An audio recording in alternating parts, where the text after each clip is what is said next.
বিসমিল্লাহির রহমানির রহিম। মাশাআল্লাহ, দেখুন আমার মায়ের খেতে কত রকমের ডাল হয়েছে। প্রথমে দেখাচ্ছি, এটা হচ্ছে মুগের ডাল। দেখুন, এটা হচ্ছে মুগ ডাল।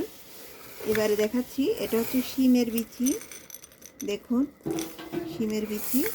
আর এটা হচ্ছে হেলন ডাল, অনেকে হেলনও বলে। এটা কিন্তু কালো জাত, এটা কালো জাত। দেখুন কত সুন্দর কালারটা। এটা হচ্ছে সাদা হেলেন, এটা অনেকে হেলেনও বলে আবার ফেলনও বলে। আর এটা হচ্ছে আহররের ডাল, আহররের ডাল।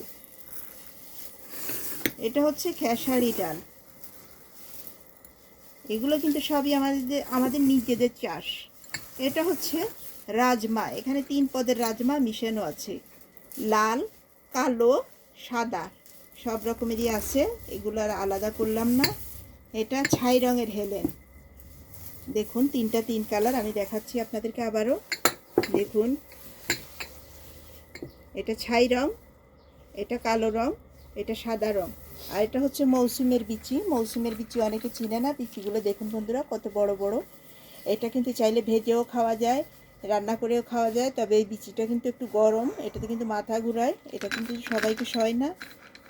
দেখুন, আবার দুইটাকে একটা মনে করিয়েন না। এটা হচ্ছে রাজমা, এটা হচ্ছে এটা হচ্ছে মৌসুমের বিচি। এটা কিন্তু ছোলার মতো চাইলে সিদ্ধ করেও খাওয়া যায়। এখানে আমি কয় পদের নিয়েছি দেখুন, হচ্ছে আমি 8 পদের 9 পদের বিচি নিয়েছি। দেখুন বন্ধুরা, 9 পদের বিচি নিয়েছি। এই 9 পদের আলাদা এক সাইডে দিয়ে দিই, আলাদা সব বাটিগুলো